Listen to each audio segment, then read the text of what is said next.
Welcome to Clixed Off, brought to you by Lucky Dice Cafe out of Huntsville, Alabama. Check them out at LuckyDiceCafe.com. And now for your hosts, Daniel Powell, Jason Alvey, Alex Coos, and Tyler Spees.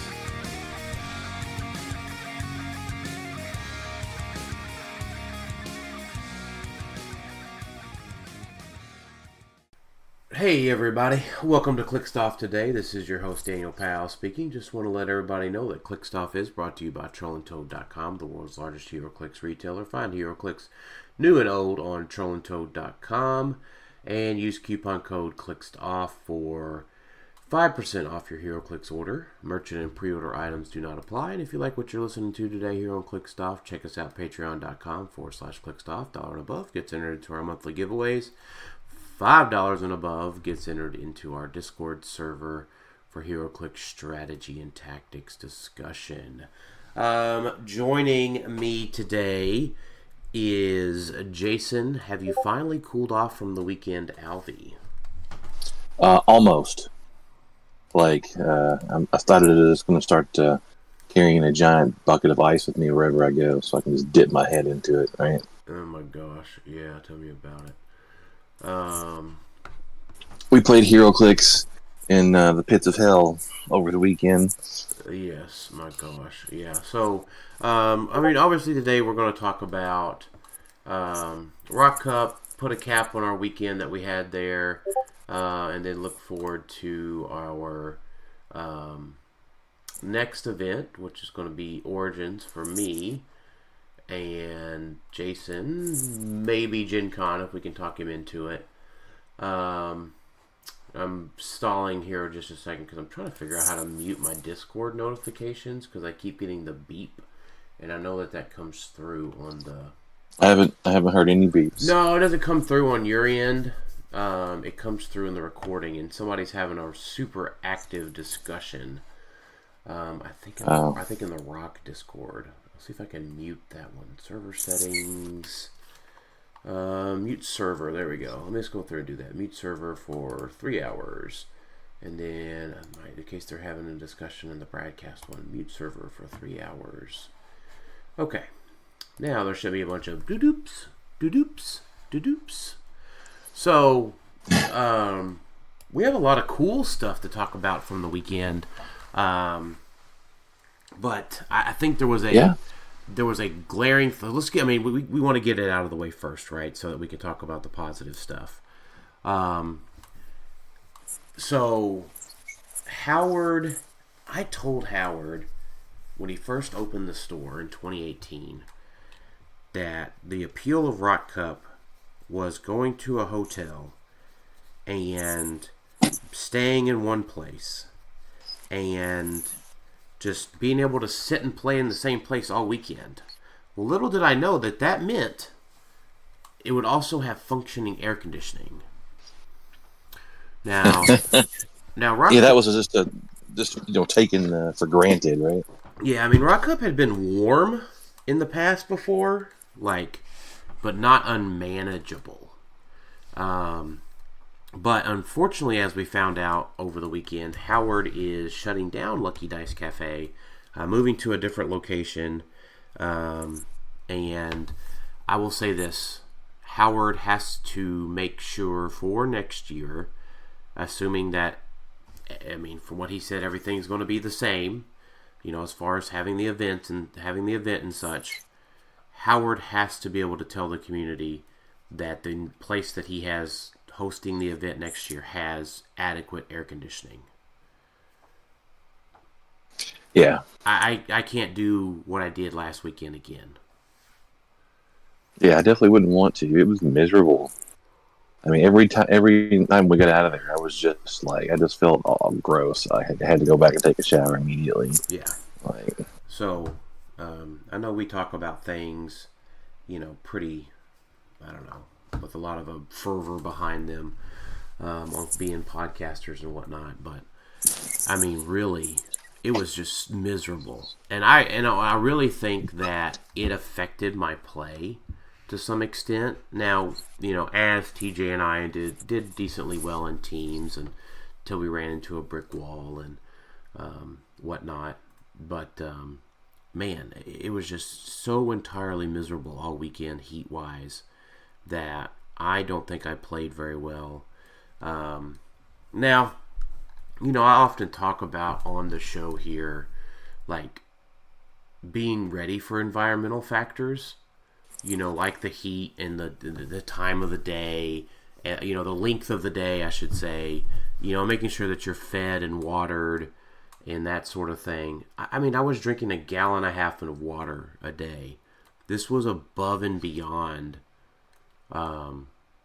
any sort of environmental factor that I've ever had anybody ever think about getting prepped for one of these events.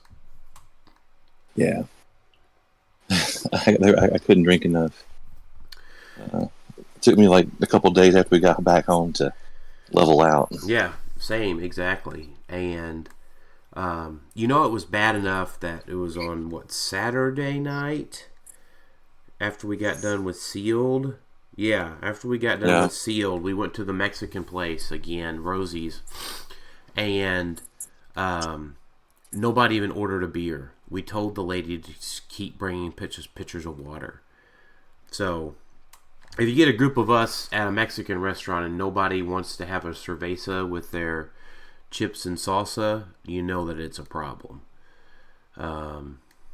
So yeah, I think I drank like a half dozen glasses of water while I was sitting there. Yeah. So, at any rate, next year we have got to have a promise that the air conditioner will be working. So, anyways, let's we'll just put a pin, cap off the negative part of the weekend. Other than that, things are cool. Everything went great. Friday,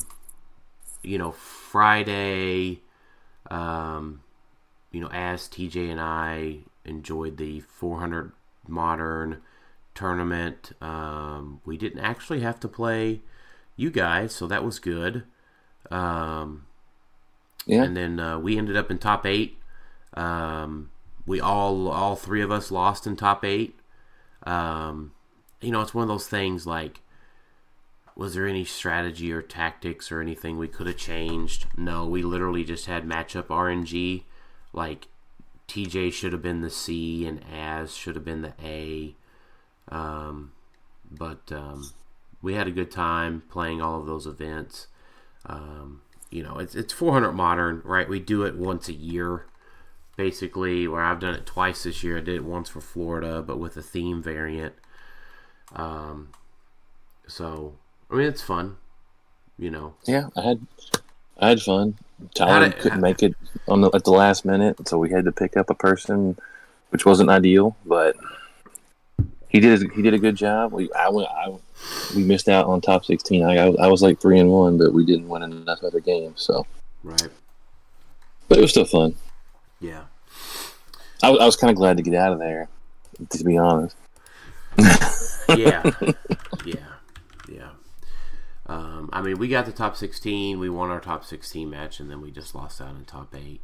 So, but I mean, top 8 was well prized. I mean, I think I walked away with like about $600-700 worth of prizing for getting top 8. That was my take alone, right? That was times 3.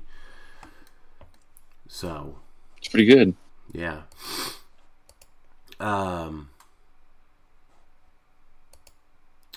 Then Saturday, we went in and played Sealed. We got the one booster of Deadpool and the one booster of Next Phase. I was thinking of the full. Ideal. I was thinking of the full name of the set, but it's just Deadpool. Is it Deadpool and X-Force? Yeah, it's Deadpool and X-Force. Okay. Yeah. So the Next Phase Sealed is just not great. No, Next Phase Sealed is it's totally unbalanced. Yeah. So I tell you, my I did have a complaint about Sealed. And they made us play on just one of those two maps. Just one of those two sides. The construction site and the dockyard. Yeah. Now, I understand, you don't want to have a big bunch of maps. You don't want somebody to feel, out of place because they don't have big maps or whatever. They could have told us beforehand that just you can only bring small maps, right? Or just make a very limited map list. It really affected my team, and I didn't, when you crack open your boosters and you only have a certain amount of time, and they were really pressing us to get through mulligans, you could have had to play with your Deadpool booster, and you could have mulliganed your next phase booster. So up to twice, yeah. Yeah, up to twice. So I didn't do very well in that one. I'll talk about what I played, then you can talk about what you played, Jason, and what I should have done in hindsight. So what I pulled was a Panda pool, which was nice. It was cool. It was an unseen rare at the time. So then on top of that, in my next phase booster, I got a super rare prime. I got the Man-Thing Prime. And Panda Pool, you look him up, he has stuff that works with animals. Man-Thing Prime is an animal. I had the common Wolverine from Deadpool, which is also an animal. Was it the common one? Yeah, the 003 one. Not the 001, the 013, the cowboy hat one. And then I just had the regular James, was it, golly. By the way, when you're ready to do a set review on Deadpool, just the regular James Howlett. So not quite a full animal themed team, but I had a really good team. I had a lot of damage. I wasn't able to put together quickly enough, and I was sitting there with Clay Wood and Mark Adler from Michigan, and I was sitting there with TJ or Nick or somebody from our team, and I was sitting there chatting with the table, and Clay was like, "That's a really good team. Man-Thing Prime is awesome." And I'm like, "Yeah, this is great. It has a really great synergy." And what I did not put together quickly enough was Man-Thing Prime is a giant. The maps they made us play on were outdoor, and his stealth doesn't do jack shit versus rare Moon Knight. So did we play 6 rounds of Swiss, Jason? Yeah. Mm-hmm. Yeah, so I went 3-3. 134 players. 134 players, which is fantastic. I love the people that came out for it. It was awesome. So I'm not complaining about anything. I'm complaining about the map choice, I guess. But it also came down to knowing that was a factor. I made a tactical decision, a tactical error in my decision making. So I went 3-3. The 3 matches I lost was rare Moon Knight, and then we were in the play it to get in matchup to be 4-2, in which we had to wipe, and then I battled very valiantly versus Common Clint and Sheriff Deadpool, who have IT hindering, and I just couldn't pull it out. Now the guy that beat me, he didn't get enough points off of me because we were both trying really hard. Because I had a chance to win, because Man-Thing made it the entire game, so we didn't wipe each other. But if I wanted to have done better in that sealed, I should have recognized the situation that they had put us in with the forced maps, and mulliganed my 2 next phase boosters to something better, and then just, if I didn't get it, just quit. And then not have subjected myself to 6 rounds of sealed in the 95 degrees with 100% humidity. To be fair, there was nothing else to do because the whole building was full. I mean, I get it. There was no BRs or anything, but I could have just been like, "I'm going to the Space Center, guys. I'm going to the mall." I could have just done something else in Huntsville. Basically, you know what I mean? I could have just been like, "Bye, guys." So, but But yeah, I mean, I had a decent little team, but the map choice just screwed the team over. So yeah, that wasn't great. So what did you play, and how did you do, Jason? Well, let's see. I wound up with horrible pools, really.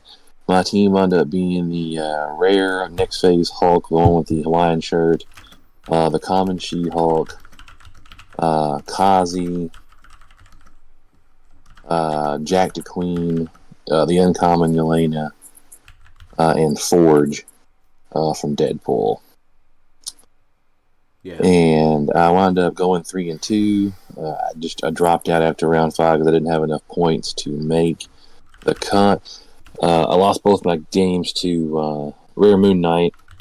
I just really couldn't take him on. The first game was like rare. That I lost was Rare Moon Knight and Sunspot. And I thought, well, I'm gonna try to kill Sunspot first. And he rolled out Super Sins just 3 times in a row.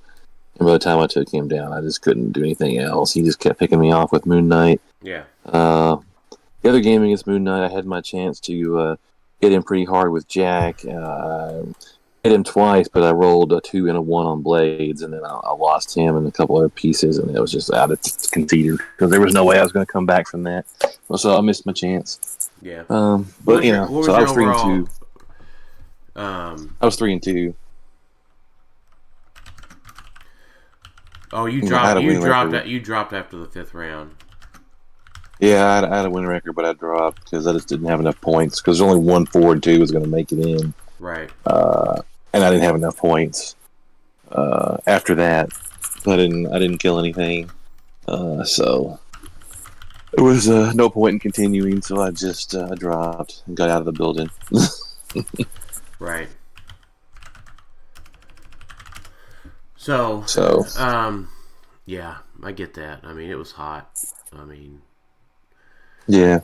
So, but I mean, you had some decent pulls. So, I don't know. I don't think I had decent pulls. I think I had shit pulls, to be honest. Well, I mean, I guess that's the thing, right? Is like, given the situation in that building, you should have done the same thing I did, right? And if you didn't want to do the,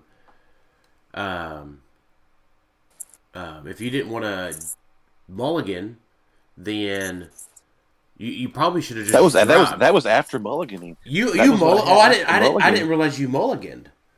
Yeah, that was after I mulliganed. That's what I wound up with. Right. Yeah, I mean, it was so crazy. Like, we played, like, we got out of the house at 8 o'clock every morning, didn't get back till 10, 11 o'clock. And keep in mind, we didn't win. Right? Like, yeah, everything was running behind time wise. Yeah, but I don't think unexpectedly so.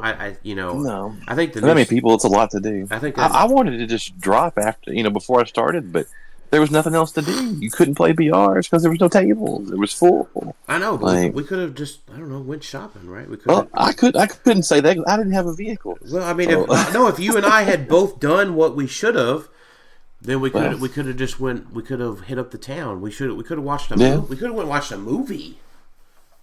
That would have been feeling a lot better. I bet the air conditioner worked in the movie theater. Oh, I guarantee you. I was so glad that the house we had really cold air conditioning. Yeah, for sure. And man, getting back there and taking a shower and just sitting there was great. Yeah. But I mean, I know we're griping about the heat because it just was what it was. I mean, it was overwhelming. It was overwhelmingly so, right? Keep in mind, right? Like, I'm really hot natured. I'm a big fella. I sweat a lot. It was uncomfortable. I mean, and I'm a I had a good time playing my games with the people I played them with. They were fun. I had good conversations with people. Yeah, that was fun. Yeah, absolutely. I mean, I had a great time meeting everybody. We met a lot of new people. A lot of people. Y'all out there listening to the show right now talked about how much y'all love the show, and it was really great. So don't take us as complaining about the heat. That was really appreciated to hear. Yeah, to hear people say that. I mean, I had fun. I had fun talking to people. It could have been less sweaty, but I mean, I enjoyed all of the conversations I got to have, and I got to play with some people I'd never played with before. So that was all fun. So I'm glad I went. Right. Sunday was better. The heat wasn't as unbearable Sunday. I played a bunch of BRs all day Sunday. I had a good time. So, yeah. So, not complaining about that. Before I get into how I did on Sunday and kind of a breakdown of some of that stuff, I did want to say I did get to talk to Ryan, the WKO guy, the OP guy for WizKids, and we had a great conversation. But there's not a definitive schedule for a return to WKOs yet. So, Jason, you know what we need? What do we need? We need a year-around return to WKOs with 300 Modern and Sealed and a season of games that lead up to individual countries' nationals and the World Championship. Preferably at a quarterly cadence. Now, we had a lot of good feedback for Ryan on the, where they're working with Jay on Origins and the information for Gen Con being out. I tell you, my point for Ryan on Gen Con, I've talked to you, Jason, as you follow some other games, and I've talked to some other folks that play other games. People are allowed to say whether or not they intend on attending Gen Con. Gen Con's expensive. Gen Con's a destination. Yeah. Gen Con's a lot of fun. Gen Con's something you have to prepare for. I told Ryan, I don't care if it's one sentence that says WizKids plans on attending Gen Con and hosting U.S. Nationals and HeroClix events. If that's the one sentence, and then the rest of the article is something from your lawyers to cover their tails, they have got to let us know sooner than when the event catalog drops that they intend on attending Gen Con. Yeah, it doesn't have to be a secret. Just tell us at the beginning of the year. We plan on going here and here and here.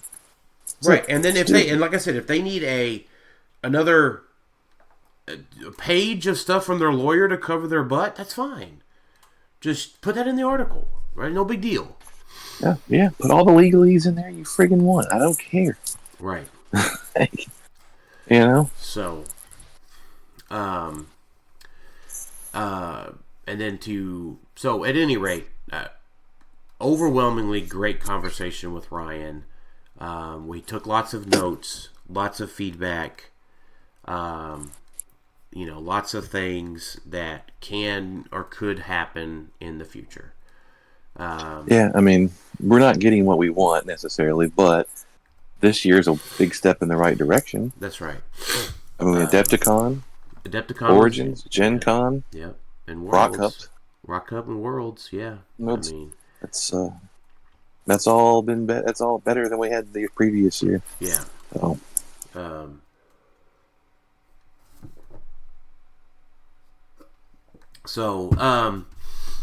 right. Well, I'll talk a little bit about Sunday. Jason, do you want to tell, how did you do on Sunday in BRs?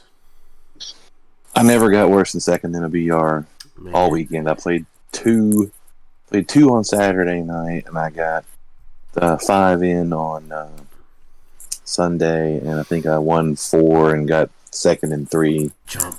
I whiffed. Chomp. I whiffed on some, yeah. Chomp. You know what that is? You know what that's the sound of? Jason the BR Shark. Chomp, chomp, chomp, chomp, chomp, chomp, chomp, chomp, chomp, chomp. Yeah. Da da. I had fun. Big fun in BRs. I like the bullshit around and I have a good time. I like to win too. So For sure. So Sunday, 300 modern, or I wished it was 300 modern, 400 silver singles tournament. And then, so I want to just start out with Matthew Gronhide. Appreciate you getting this question in. Daniel, you correctly predicted Lucas's Tri-Sentinel team as the winning Silver Age team.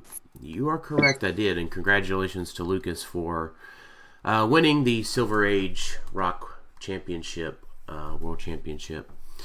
Did you consider ditching your own team and jumping on board with the Tri-Sentinel bandwagon? No, I did not. My consideration was just to not play at one point, especially with the whole Murn debacle. What's legal was legal, and then what was complained about became not legal. So that whole thing on Wednesday or Thursday was a little bit wild. But did you adjust your build to try and counter Lucas? Yes. So the short answer is TJ, Nick, and I worked, I'm not going to say tirelessly, but we put in several hours of conversation around how we needed to adjust the team. The original team that I played had Saint Walker on it over Star Sapphire. The main change to it was Saint Walker was dropped and Star Sapphire plus the traffic barrel was added. So we just went oops all barrier. So the team that the three of us played and the team that I played was able to put out 24 squares of barrier, 20 squares of barrier continuously. Oddly enough, I lost to the thing that I said was really good, Agatha, which was littered throughout. I think Clay just got the results done from the tournament. So I might have a little bit more to talk about it later, but Tri-Sentinels were everywhere in the top 32. Agatha was everywhere in the top 32. I'm currently going through and counting Agathas first. And I'm already up to 2, 3,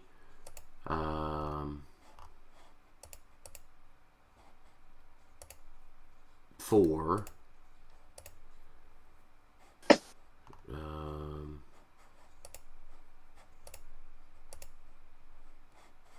4. I'm counting them. A lot of black hearts too.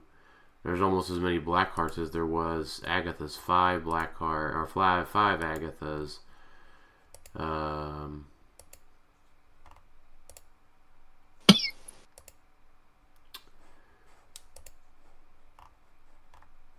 6 Agathas. We're already up to 20% of the field had an Agatha. I don't know if they got Saul's build in here yet, but there was I don't see Saul yet. No, there's Saul. Yeah, so 6 Agathas, so pretty much 20% of the top 32 had an Agatha. More than that had a Blackheart. 1, 2, 3, 4, 5, 6, 7, 8,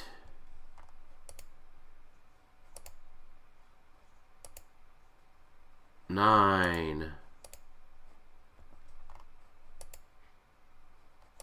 It's a lot of Agatha. No, 9. These are black hearts. 10. Sorry. The super rare black heart from Rise and Fall. 11. 12. 12 super rare black hearts from Rise and Fall with a variety of different gems on them. And then, of course, Mad Gem if they don't have the power gem on them. So 12 penetrating damage in a turn is pretty good. Last I checked. So, my team was a pretty standard Thanos build, I would think. Oops all barrier. Revolved a lot around the Psyblast card and the Gauntlet, which pairs together with the Mind Control. And then the goodness of MOE, Mephisto, Groot. I ended up losing to Richie in top 32. And the big deal there was my Thanos. So what had played out was my Thanos shot his Agatha for the KO. She made Super Senses twice with a Black Shark Porter reroll.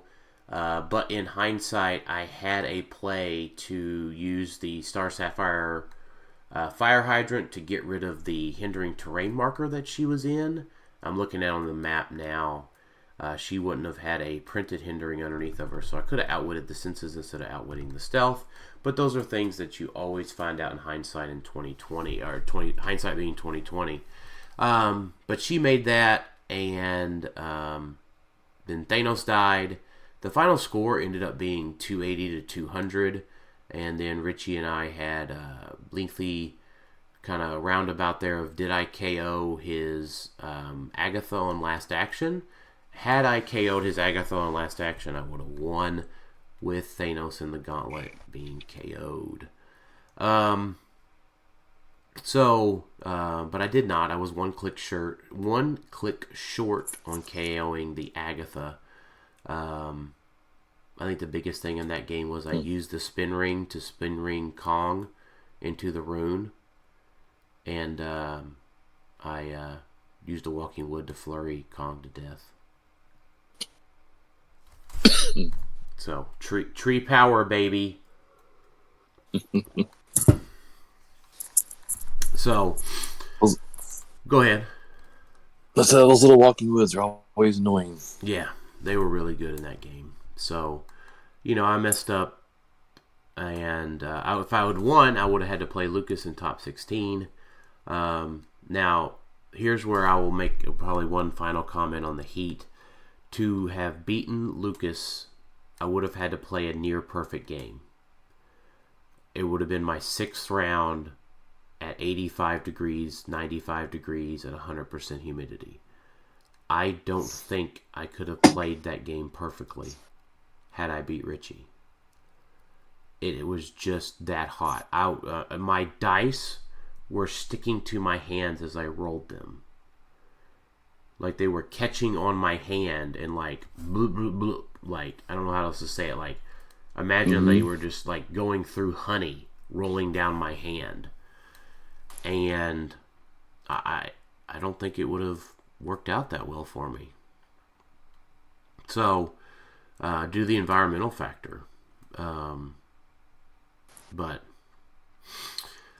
Lucas did really well. I mean, I told everybody that it was Lucas's event to lose, and he did not disappoint. So, congratulations again to Lucas. So, there was a lot of interesting teams, but it is quite obvious to me that Blackheart, Tri-Sentinels, Agatha, a Mutt's Tomb was entirely overplayed in the event, and Silver's a solved meta.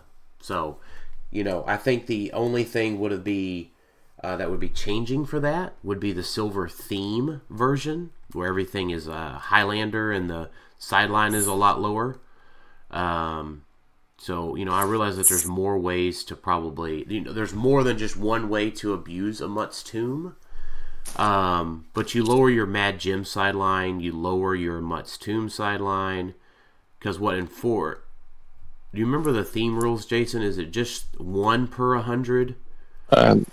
I've never even looked at playing themes, so I have no idea. Fair enough. So, I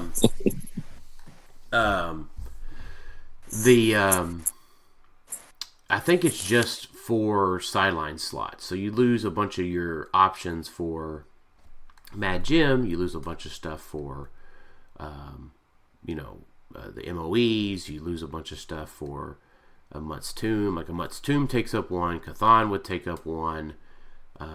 So at least you only like 2 options remaining for a lot of things. So, Agatha's still really powerful in that format, but, the Tri-Sentinels and some other things makes a big difference. The other thought is Jason, I know you're with me here. I'll be glad if I never see a big map after retirement in silver, modern, sealed, bronze, golden, every HeroClix format. I don't ever want to see a big map again. Yeah, I'm interested to see what things are going to be like in Modern after the big maps are gone. Yeah. I mean, it's going to be a different world. Yeah. I mean, I really hope they get rid of the big maps too in Silver. And, specifically, I hope they get rid of Morlock Tunnels. I mean, it is just a brutal map. Now, a lot of people say, well, Realm of Death didn't have a line to walk across it. Well, Realm of Death also wasn't modern legal when Terrain came out. Do you know what stops you from having a line to walk across Morlock Tunnels? Terrain? Terrain. The very accessible, let's say you don't buy play-at-home kits, which you should. You should always buy the play-at-home kit and get the release day kit. But let's just say you just make 3 squares of blocking, the standard old blocking terrain. Guess what? Mm-hmm. There's not a way to just walk across Morlock Tunnels now. Yeah. I mean, it's been a map that we've complained about since it came out 2 years ago. And it is still an absolute pain in the ass. So, but our savior is here. So, that is a great segue to wrap up Silver, talk about Modern Age coming up, and the Let Me See That Murn, baby, that Murn. Cisco Thong Song, if you want to know the beat I was just singing to. I am quite familiar. Yeah, we enter the age of Murn, and I could just not be more excited about entering the age of Murn. Thoughts, Jason? What are your thoughts on Murn? I am both excited and fearful that Murn is here. So, I mean, my thought is Murn is exactly how Murn allows for HeroClix to be played exactly how it should be.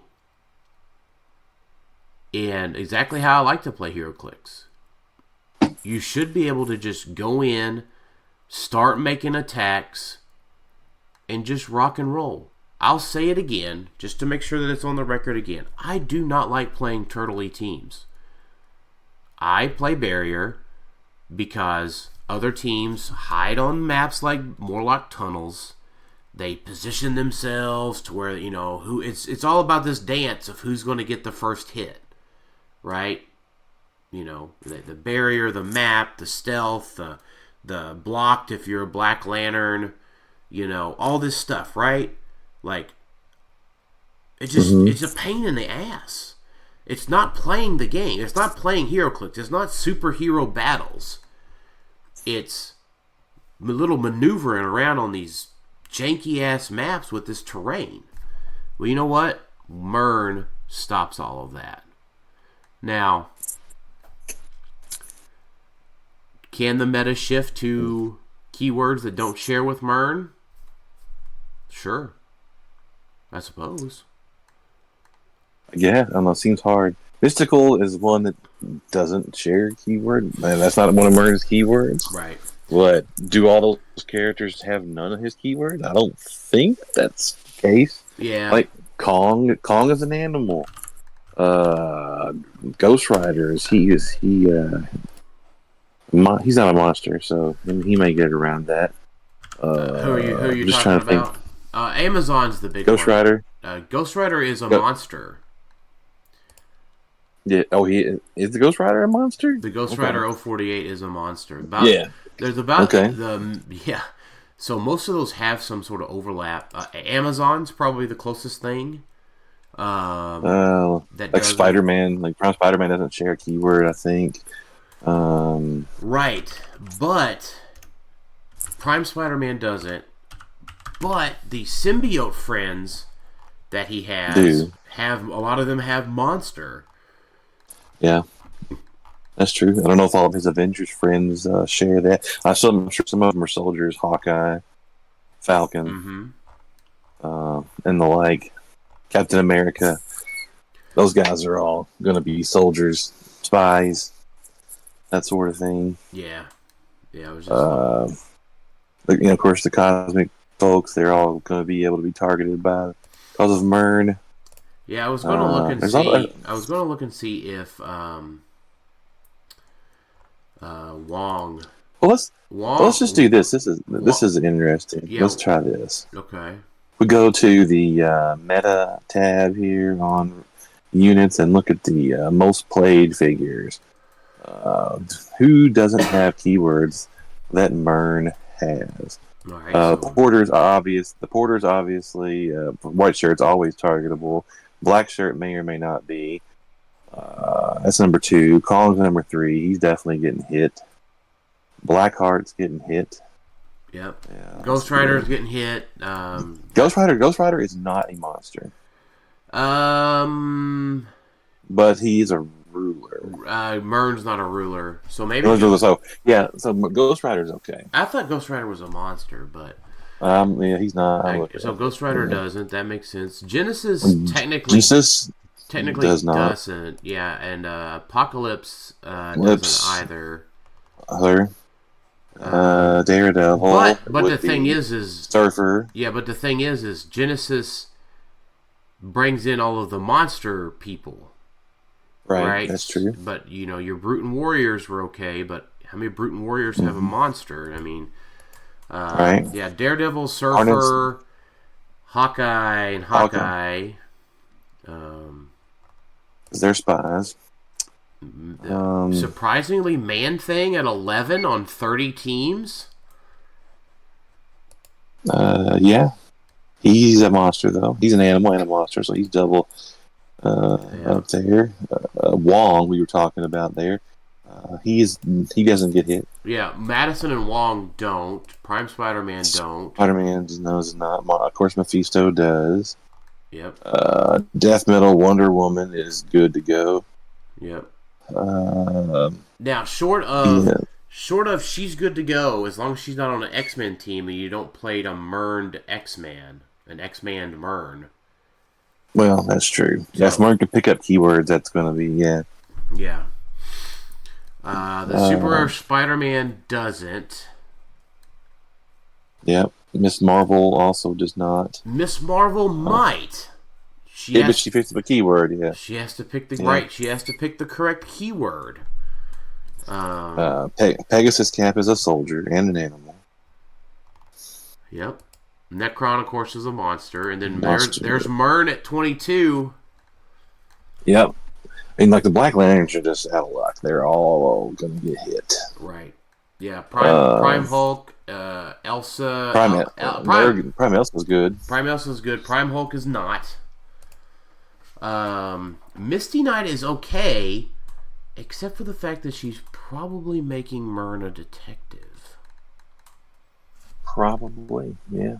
So, I think, we're talking about it in our chat. I think Hawkeye... Arachnite. I was going to say, I think Hawkeye and Hawkeye with the trick arrows is the most powerful piece in Modern right now. And, you know what Hawkeye and Hawkeye likes? Not having to draw a line of fire. So... Yeah. It could be pretty brutal. They can just start blasting. And who helps them do that? Misty Knight, making Murn a detective. So... I'm totally down with that. And Misty brings enhancement to the Hawkeye and Hawkeye so that they can hit for 4 damage. Arachnite is safe as well. Of course, Arachnite still super powerful. Jennifer Kale is safe. Yep. Black Skull, of course, is not. No. World's Finest may not be, because they're a detective. Yeah, possible. Yeah. So same for Sherlock Holmes, Batman. They're all in trouble. Iconic's Poison Ivy has taken off all of a sudden. Yeah, I was going to look at Sherlock. Sherlock Holmes is okay, though. He's a detective. He's a detective.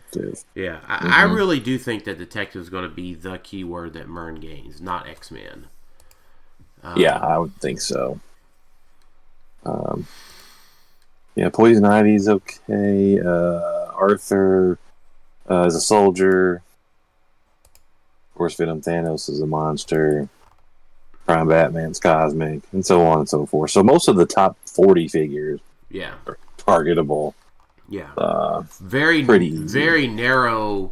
Yeah, and I forget that Murn has Soldier, too. Right? Yeah. Like you look at Falcon, right? So, like, if you think about Prime Spider-Man on a team, even Wong, right? Like, if you're thinking about Avengers, Falcon's a pretty big target. And so's Pegasus Cat. Yeah. Yeah. Also a soldier. And there's not any swap anymore now, right? I mean, that went away. So yeah, no Avengers characters swap. The only things that are swapping right now are what MOE and where you can swap with the butterfly now. Yeah. Yeah. I mean, golly, Mad Jim is only number 42 on just the default meta sort. That's crazy. So I mean, most of this stuff is targetable. Oh, and oddly enough, the one thing I didn't want to add, Orb is an assassin. For the folks out there that like to play their Orby stuff. So it's almost like when you sit down with someone and you have your Murn, it's like, what characters of yours have keywords that share? And you just take your little notes that you're allowed to take now. And you just realize who you're able to target. And it's a fuck ton of the meta. Yeah, it's hard to build a team that avoids him completely, if not impossible. Yep. To build a good team that does so. Right. And then I think the other thing that really helps is really you don't really think about it immediately. Opposing characters within range can't positively modify their combat values. Yeah. That can be up to a 6 or a 7 with shield TAs. By the way, shield TA is probably best TA behind the cosmic energies right now. Obviously, shield's super useful. Yeah, the passive. I've loved shield for a long time. I mean, I've played with shield since the Nick Fury ID card days. But Kong's not getting his buffs when he comes in. Yeah, I mean, Kong packing his Blackheart buddy that vooped him over. No, you're a 12 attack, bud. You're a 12 attack. There's very few figures that can shoot from far enough away if you're bumping up range with shield. Yeah. I mean, that's in order to get around that. That's got to be 2 perplexes to Surfer's attack value. Or, sorry, range value. Yeah, I mean, Murn is a 4 range, so, 7 range you could max out. Yeah, and then that's what so, like, if Surfers can't exceed that, they can only get to a 6. Yeah, so kiss your RCE goodbye. Well, that would be the other thing. It's a passive deal. So if they had a 6 range, once they moved within his bubble, they couldn't even shoot that far. They would go down to 3. It just immediately cancels it because they haven't declared their attack until they stop moving, and they can't declare the attack if it's illegal once they moved into the Murn bubble. That's true. So. And the fact that he has leadership just as cake on top of it. I do like the when a character misses after resolutions, you may deal them 1 unavoidable if you remove an action token from them. That's not for nothing. Especially it's kind of an oh shit break glass in case of emergency type thing. But there's a lot of ways to heal.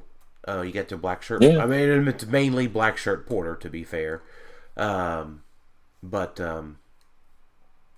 it's just it's the age of Murn. It almost has to be, right? And we're talking. He's really tough on close combat. I mean, and then there's a ton of close combat. Yeah, I mean, all these bumps from Porter and stuff, it makes a difference now whenever you come in and your attack value is locked at printed. Yeah. And Murn, if Kong comes in, Kong's going to be a 12 on a 21 because he's going to be next to his black shirt buddies. So Kong would have to carry his Murn buddy to lower down their combat values. So it'd be more like a 12 on a 18 instead. Yeah. Which means that Kong is not carrying his Blackheart buddy for, say, a better follow-up than what Murn would be able to do.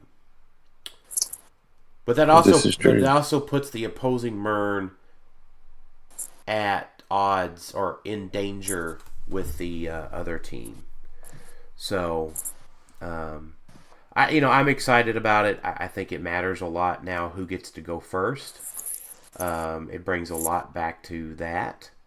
Because a lot of times now if you go first, I would say, and how many, Jason, I might need to write this down how many times I've stressed this. On your build sheet, right, there's the section where there's maps. How many maps do you get to bring, Jason? 3 maps. What should one of those maps always be? A big map, while we still have them. As much as we hate to play on that, we would be bad, or we would be incompetent dinguses if we didn't recommend that you do play with a big map while they are available. Yeah, they're tactically good choices. They are tactically good choices. Very much required. So we are not incompetent dinguses because we just told you to play a big map for the 18th episode in a row. Or more. Yeah. So, golly, I'm so excited. Now, this is the thing. It's not a legacy card figure where you have to obtain a 20-year-old piece and a special OP kit legacy card, Jason. You can just... it's not a blind purchase either. It's not a super rare or a chase. It's not a super rare. It's not a chase. It's not a convention exclusive where you have to go sit down and win a BR. Yeah. This is available. Mine was $25. This is available for $24.99 at your friendly local game store. You too can participate in the Murn for just a small price of going to your local store. The more we talk about him, the more I'm like, man, this is just going to be a bloodbath. But it's going to come down to what HeroClix should be, which is 2 teams battling it out. Are you hitting your shape change? Are you hitting your super senses? Are you hitting your impervious? What do you have with your mastermind? I'm almost thinking it makes Alpha Strike way more effective. It's just going to boil down to who's going first potentially. And isn't that exciting? I don't know. Is it? May not be for some people, but for a lot of folks that just want to play the game and roll some dice, it's a big deal. I think it's a lot more fun. It is. It's definitely going to encourage people to attack other figures. Now, not Turtle, but now if I come back from Origins here in a few weeks and say, "Well, lost because I went second," yeah, that's totally a thing. That could happen, and that's okay. That's all right. I don't know if I like if it's going to be decided by the initiative roll of the game. I don't think I like that. We played for years where things were decided by the initiative roll. Well, yeah, but it's there's nothing you can really do. You can't put up a barrier. You can't body block. You can't use stealth. It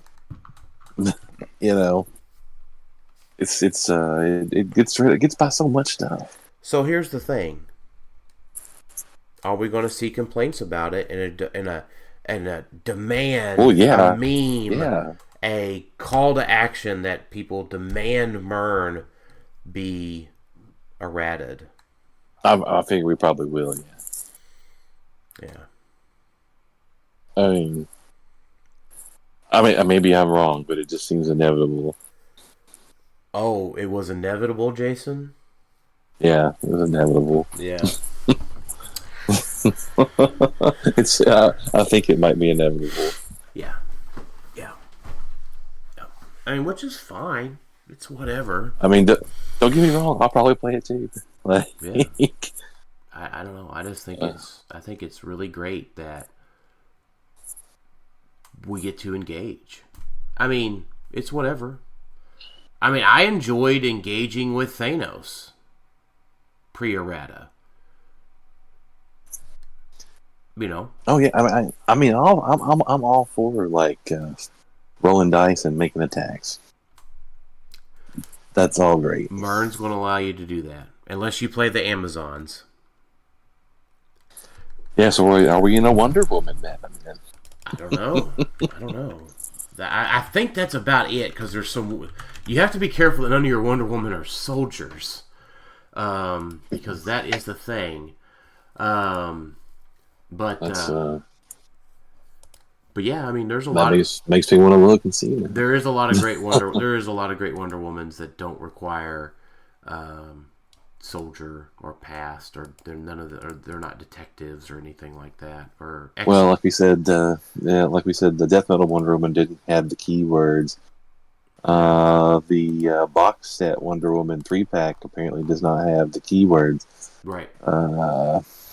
That's the big one. That's the big one. You can conscript the Justice League into her Amazonian team, so I'm sure that there are definitely Supermans and Batmans that don't have such either. They're not monsters or spies or. Well, you got to be careful, soldiers, or at least detectives. You got to be careful on the detective side, because maybe Batman gets left out then, because he's going to be a detective. Get the fuck out of here, Batman. Prime Wonder Woman. Wonder Woman's a soldier. She is, yeah. That's what I was just about ready to say. Yeah, so I was going to say a high defense meta might be the thing, but Prime Wonder Woman. Well, is a high defense meta really a thing when you can just bring your Murn down and they can't? Yeah, I mean they got to puts the Murn in danger though. You got to keep that right. But if you're going to destroy him on the alpha, does it matter? That's accurate. That's true. I'm just looking at drop ship Murn. I'm just looking at these random Supermans. It's Zod Ursa Non. They're soldiers, Jason. Interesting. So there is quite a few Supermans.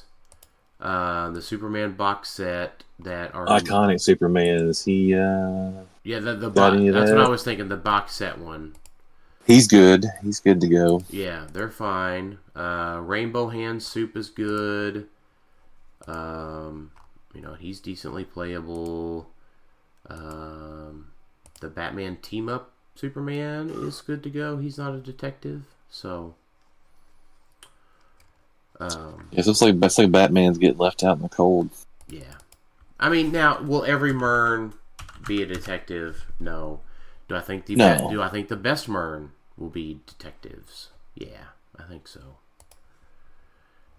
Yeah, probably because of Hawkeye. Yeah, it just works really well together. So let's take a look. We do have some Project Butterfly teams to take a look at. That were submitted to us. Alec Musser submitted his. He's yearning for some Murnon, and his first one is a detective theme. Oh, what do you know? Pretty straightforward right out of there. This is pretty close to what I've been looking at building. I think the only difference there is, on Alec's team. Alec, I would drop Owlman and play Prime Batman.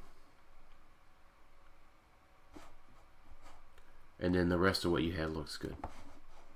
He was using Prime Absorbing Man, so yeah. Yeah. And you have to change that out. Owlman, yeah. And the non-Murn, Green Lantern team ability, let's not forget Super OP. That helps you get all your shit up to the front of the line as needed. Now he does have Waller on here. When a friendly standard character is KO'd by an opponent's attack after resolutions, what's the sideline active? At the beginning of your turn, if two or more characters... It's her spy, yeah. Her spy. Okay, that share a keyword where KO'd. You may generate Amanda from your sideline on your starting turn to click 1. Yeah, because Hawkeye, Murn, Scott Porter, they all share keywords with her. They're all spies, but Amanda kind of sucks, right? There's no reason you'd bring her out, right? She only comes out if your characters die. Yeah. It's not you just bring her in. Yeah, I know, and she's only 10 for 2, so I would just she's just giving you support powers, leadership, outwit for planks. Yeah, so I mean, what she's doing. Golly, if you've lost Hawkeye and Scott Porter, or Murn and Scott Porter, sheesh. I mean, I guess I get that, but man, you are. And she's making bombs when you kill somebody. When somebody kills one of your characters, but right. But yeah, if you've already lost the people to bring her in, you're probably in deep trouble anyway. Yeah, you're probably in some shit. But yeah, Owlman, Prime Batman.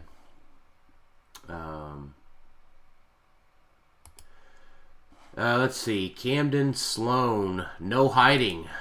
I like that. Now we didn't specify no Deadpool, but because we've got Origins coming up that has no Deadpool. No Deadpool. Right. So, but he has Colossus, the Prime Colossus on there. Oh, he's butterflying it. Okay. All right. I was like, what is he doing? He's butterflying in Poison Ivy or something. Like. Yeah. But I don't understand what's going on because he doesn't have any other options. Right. He wants to bring Poison Ivy in on a ruler themed team. I don't know if that's ruler or not because it's the Kale. Kale is bringing in. Oh, okay. Kale is bringing in Man-Thing. It's the cool team that we did see in Roc Cup. So it's just so it themes basically is what this is for. That's okay. right. Yeah. So the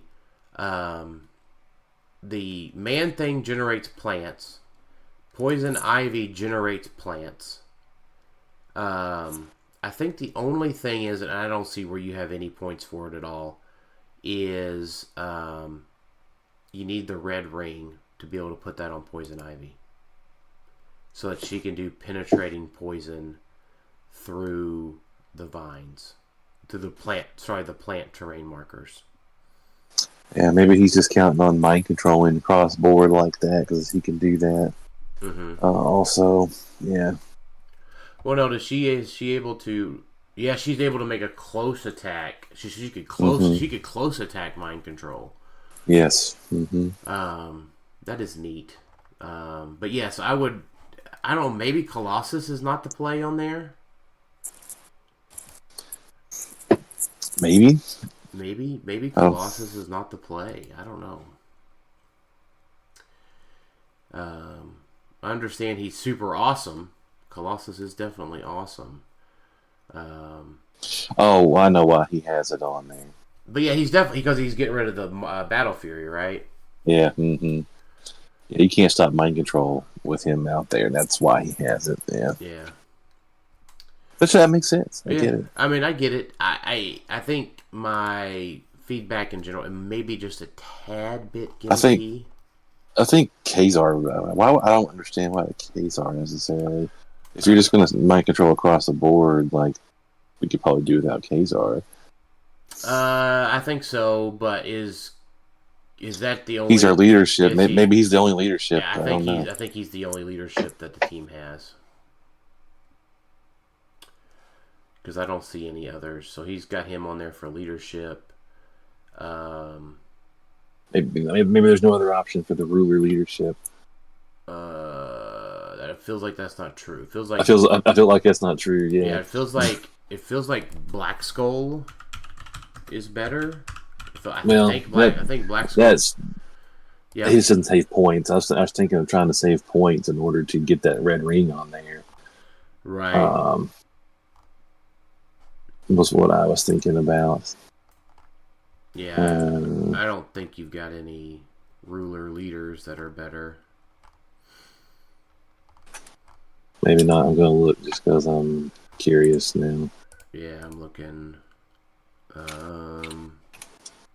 Prime Roz doesn't have it. That was the closest thing. I was looking for under 50.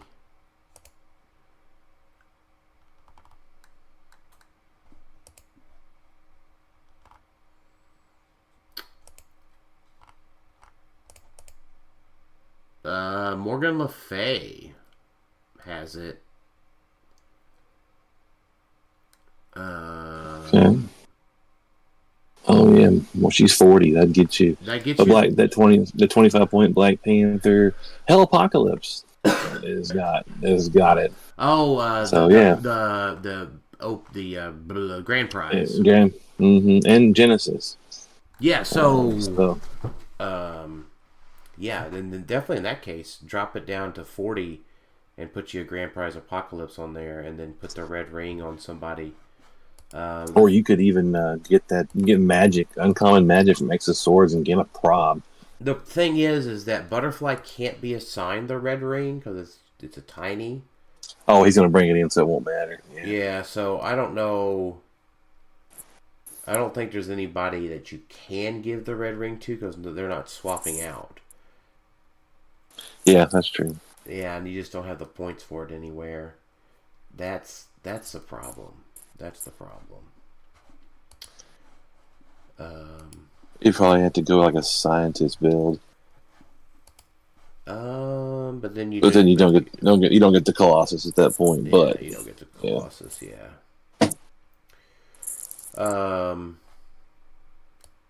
Yeah, I mean, Ruler's the only thing that Jennifer Kale and Colossus share.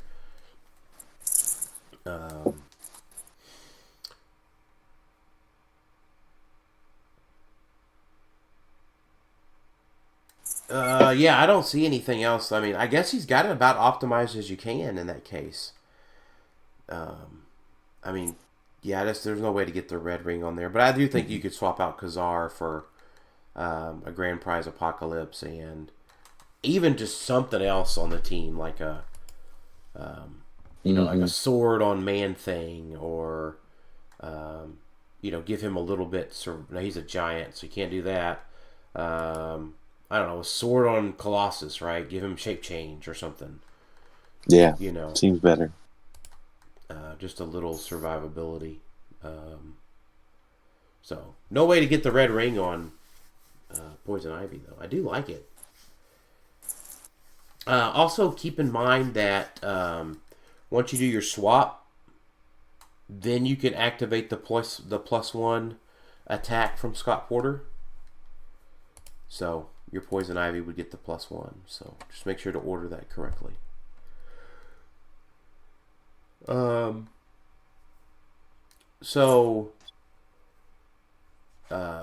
only got 2 teams feeding back to us this time. So my other thought was I wanted to share the gain 2 triggers under a charge with super strength. So whenever you charge and then use a close combat action as free, you've activated 2 actions. And if you destroy, so for Prime Hulk, if he charges, picks up a square of blocking, and breaks it during that charge, that counts for 2 heals for Prime Hulk. Because he broke the terrain was broke under 2 separate actions. Nothing in there says that you have to break something under each individual one for it to count. Like the movement of charge and then the close combat action of a terrain destroy action. So, point to all that is, you can save yourself a terrain if you just charge, pick up an object, pick up a terrain, and break it under the super strength close terrain action. So you get 2 heals that way. So if anybody has any questions about that, feel free to just PM us or put a message in the Facebook group or whatever.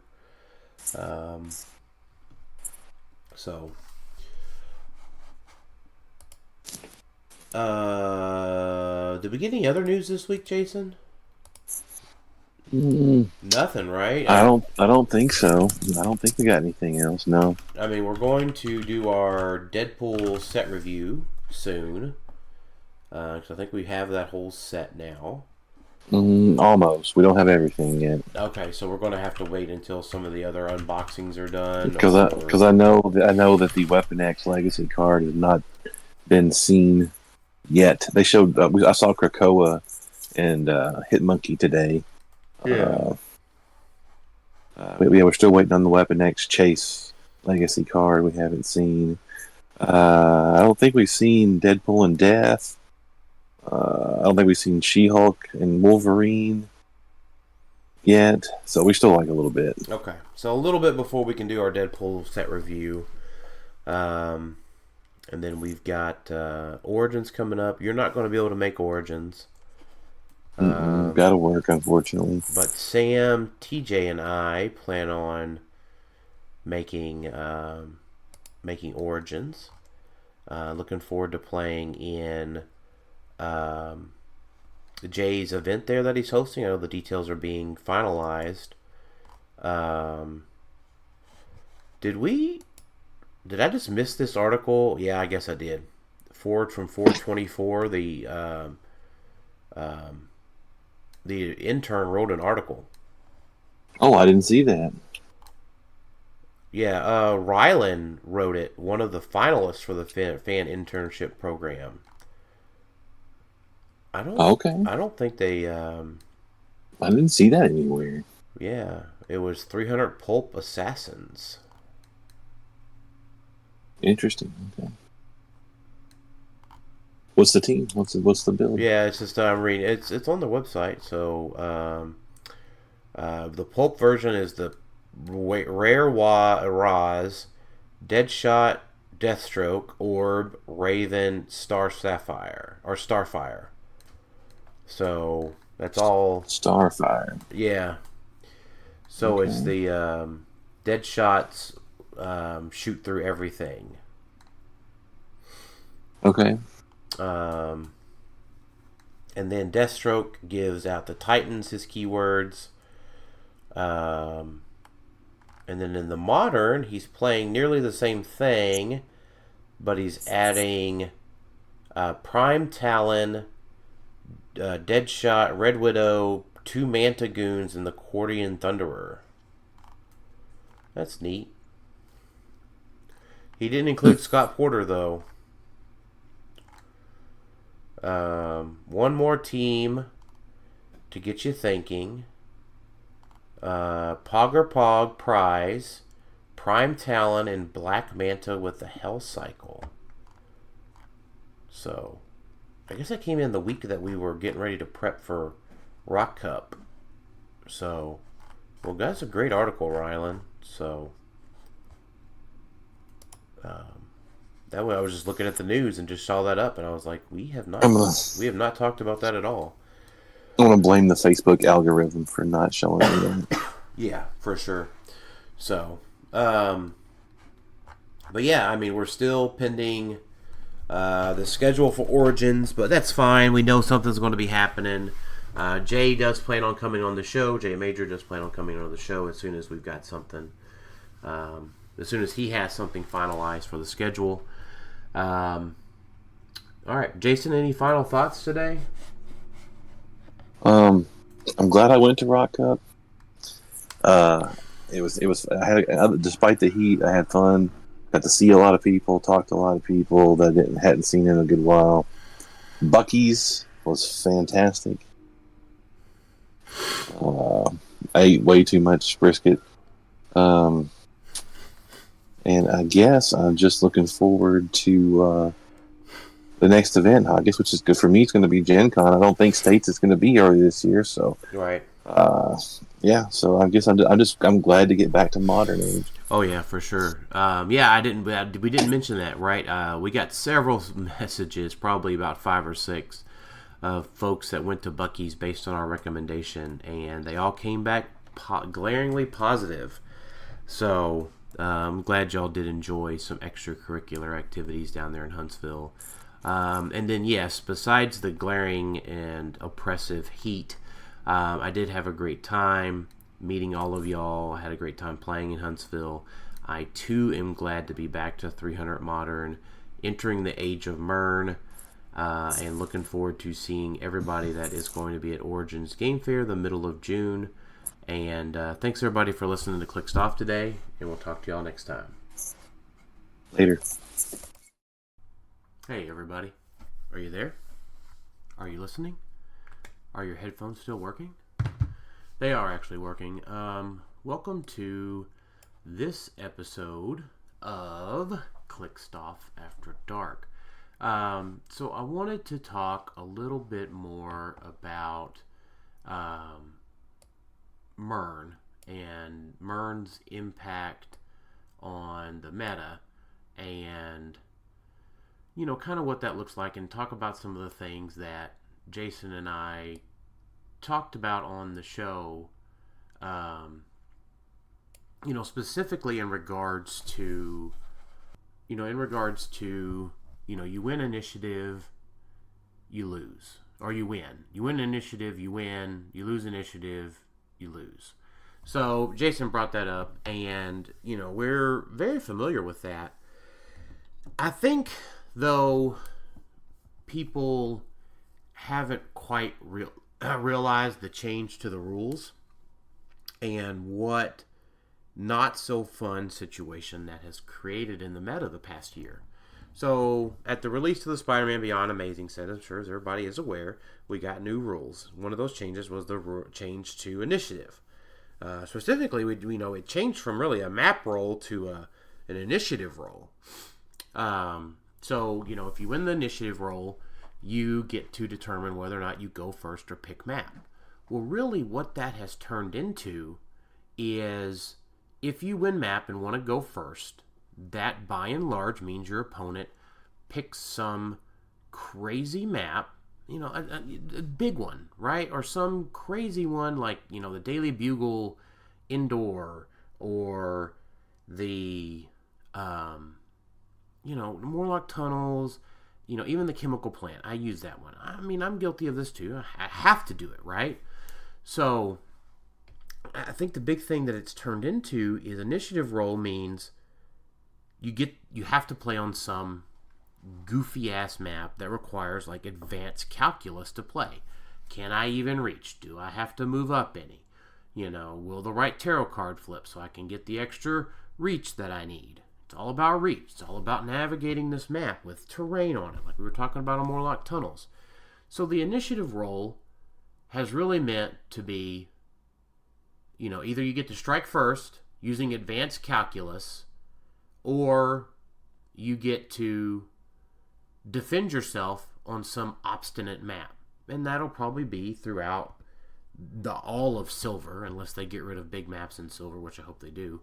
But once big maps are gone out of Modern, so this is more of advice from now until Origins and Nationals and, whatever Nationals your country may have if you're not in the U.S.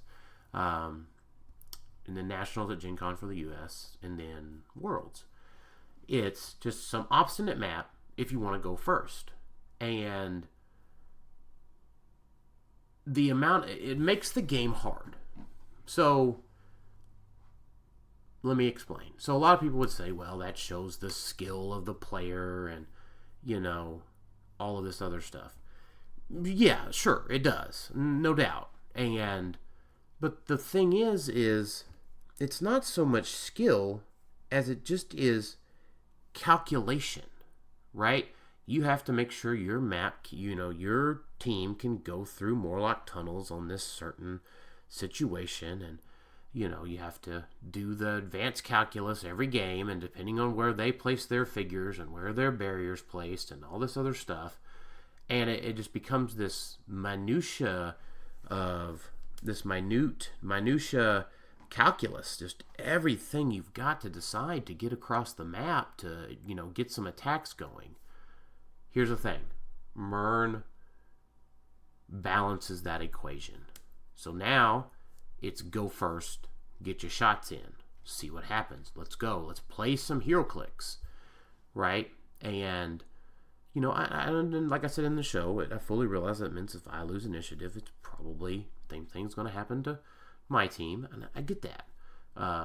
So the choice you have to play is, do you play with Murn, or do you play some sort of, really sturdy rollout team? And I think the answer becomes you have to play some sort of sturdy rollout team if you don't want to play Murn. And I just wanted to talk about when the Clixed Off After Dark segment here, what that sturdy rollout team is. Pretty straightforward. I don't actually I didn't have HC units pulled up, so give me a second to pull that up. HCunits.net. Yep, there we go. So it's pretty straightforward. It's 3 048 Ghost Riders with common Ghost Rider as their pilot. Madam Web with a Warlock sword. It's a mystical theme team. You equip the Ghost Riders with motorcycles. You put those said motorcycles on the charged Super Sense click. You have a Madam Web with the Spider-Man team ability. Your Ghost Riders all wildcard the Spider-Man team ability. And then you attempt to roll out. And then you play all of the rollout cards. You have Absorbing Man. You have a Search for a Mutt's Tomb. So you play the High Priestess, you play the Star, you play the Ace of Cups, the Ten of Pentacles, the Page of Swords, the Queen of Wands, the Page of Cups. And, a 7-card deck. Those are just all the ones that help you with the rollouts, and like regen is free and +1. You can probably trim that down to a 6-card deck. But that just becomes, can you roll out? Which is really what the meta became anyways, right? So now you're just leaning into that curve of being able to protect yourself from Murn at range, and then figuring out, well, what all can I do to survive a Murn-based alpha? So, Ghost Rider's already proven himself to be really good. He got second place in Florida this year at a big tournament, So, something to think about. Is it all Murn? Maybe not. Is it all Ghost Riders? Is it all an OMA? There's still diversity out there. It just changes your thought process for what you have to play. Murn is a disruption. You can't play the same stuff you've been playing. Welcome to the world of Murn.